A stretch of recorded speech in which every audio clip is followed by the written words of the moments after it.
What's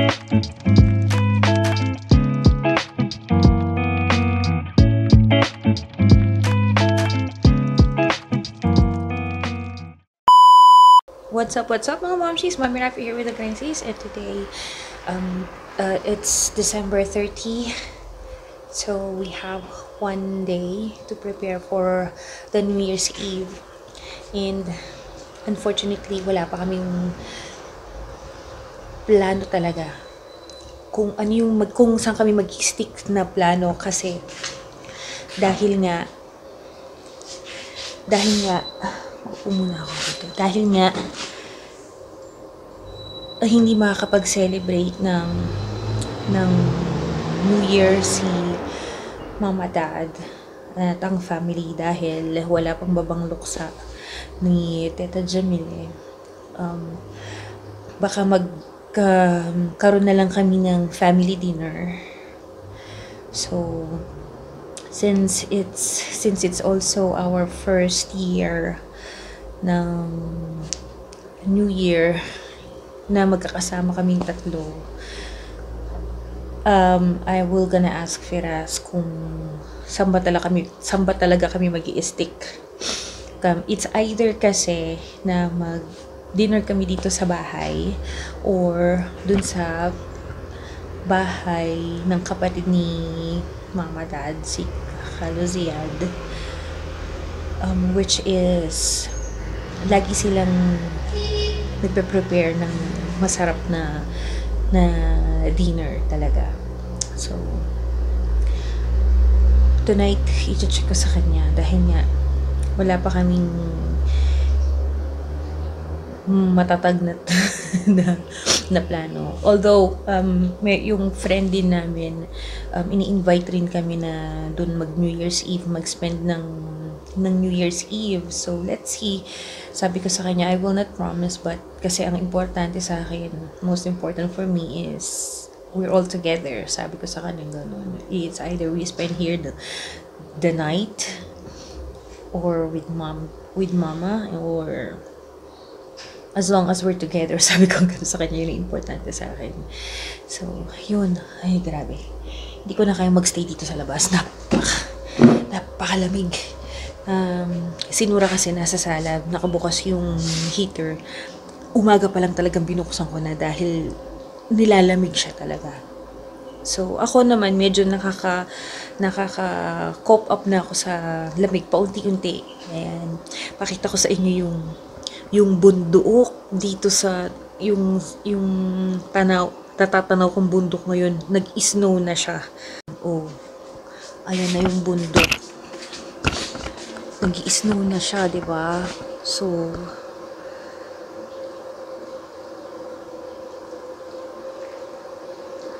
nag-i-snow na siya. So siguro by next week dito rin sa lugar namin ay baka mag-snow na rin. Kasi, almost 5 days na rin ng tuloy-tuloy na pag-ulan. Oh, diba? Ang ganda, no? Para ka lang nasa Alps, charot. Ang ganda. At sobrang lamig. Kaya, yung aking solar, tingnan natin kung nag-charge. Yes, apparently nag-charge pa siya.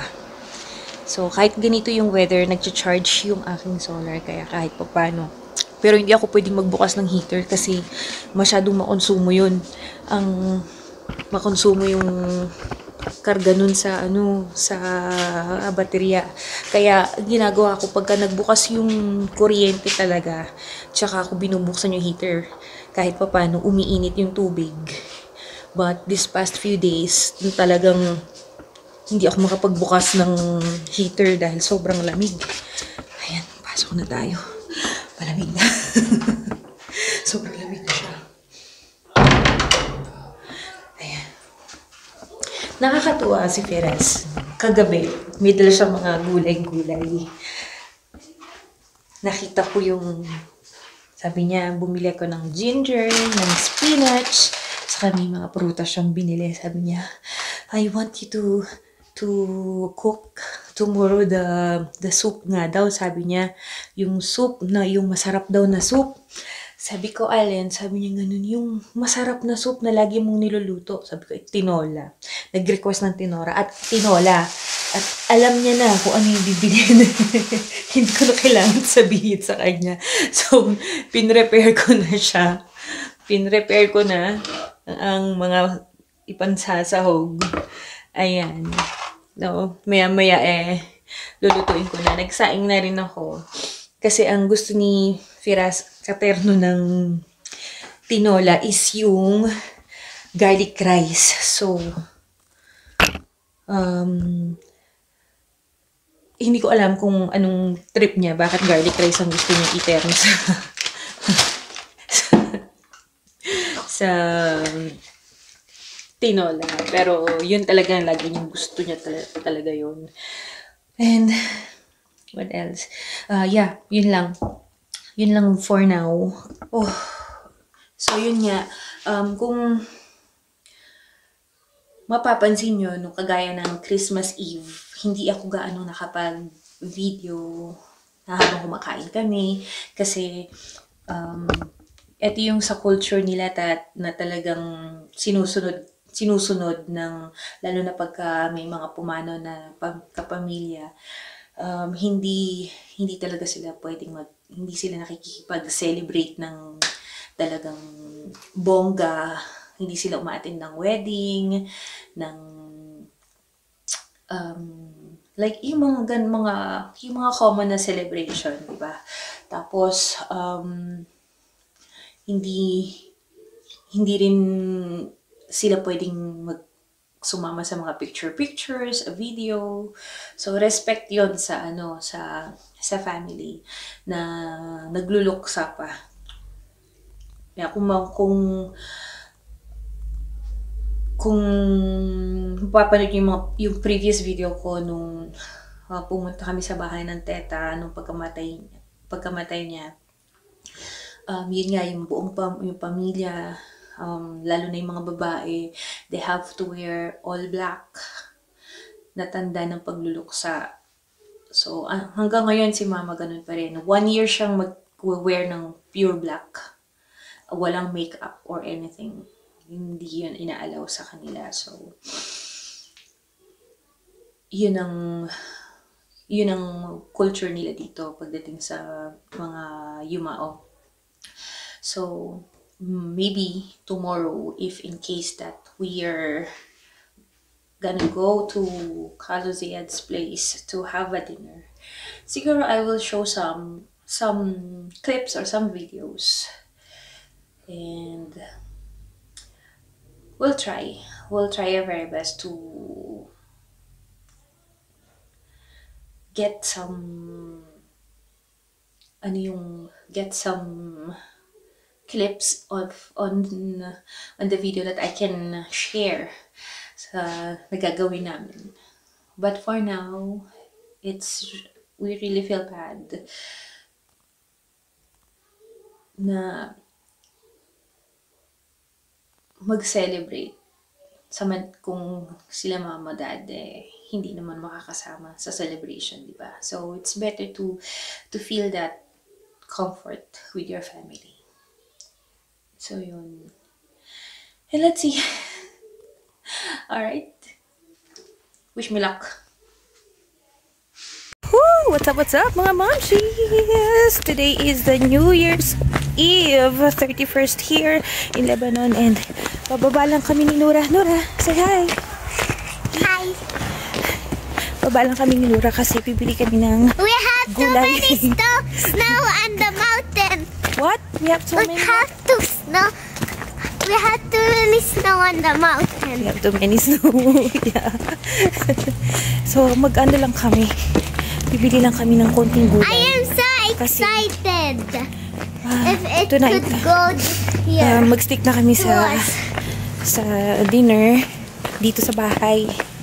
And luluto lang kami ng meat. Hindi yun nga, mag-prepare ako ng salad. Kasi Mama, wait!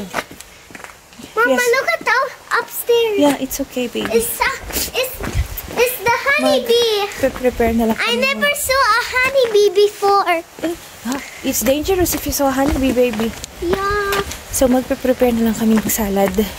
Gusto nila yung fattoush salad Bees ko. are too Kaya ako yung dangerous. pinagagawaan nila. Mom, So, bees are too as expected, dangerous. siguro, hindi ako masyado makakapag-film mamaya kasi nga kami lang nila mama dad ang magdi-dinner. Bees are too dangerous. And 3 of us. So, Everybody, we saw a house bee. bee house. Yeah. Yala. I'll see you again. Tapos na kaming bumili. Nakabila ako ng atis. Tapos may libre kaming beetroot. Kasi yung bilihan ng prutas tsaka gulay sa pinsan ni Viras. So, ayan, natuwa kay Nana. Kaya binigyan siya ng libreng beetroot. Tapos yung in-order ko sa kanyang medyas na makapal. Kasi kailangan na namin ng makakapal na medyas ngayon. Dahil napakalamig nga. Hindi na bumababa sa 5 degree yung lamig dito. Kaya kailangan ng makapal na mga gamit. Sana na. At ito pala ang aking mga prutas na hinanda para sa ating centerpiece ng ating table.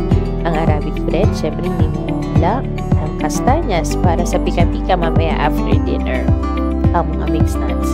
And ang aking fattoush salad na hinanda para sa ating appetizer kasama ng ating meat. Lalong-lalo na hindi mawawala ang mga tinapay.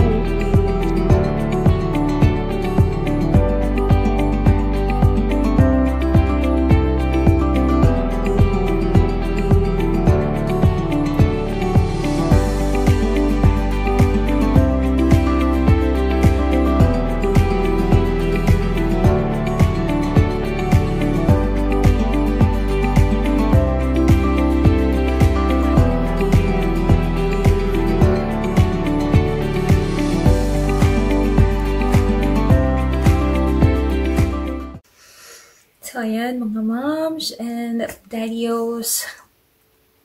Happy New Year po sa inyong lahat dyan sa atin sa Pilipinas at sa lahat ng Pilipino na nanonood sa aming channel and to everyone who's watching our channel and hope we have a blessed 2025.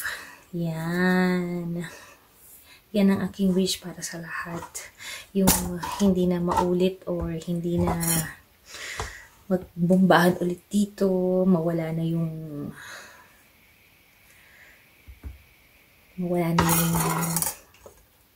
pag-aaway o yung damay-damay na mga nagaganap sa ibang bansa, diba? So, unfortunately, yun nga dahil na hindi kami makakapag-celebrate ng masayang New Year. Again, dahil hindi pa nakakapagbabanlok sa pagpano ni Teta Jamelia. So, sinasamahan din namin sila mama dad na for this night, at least magkakasama kami. Nakapag-dinner naman na kami. So, that is our wish. So, now, what I'm doing is, nagbabalat ako ng pomelo. So, we're just watching a movie. Ayan, nagpapaantok na si Nura. It's already past 10:30 here. And, really, nakakalungkot. Nana! Ayan siya, inaantok na.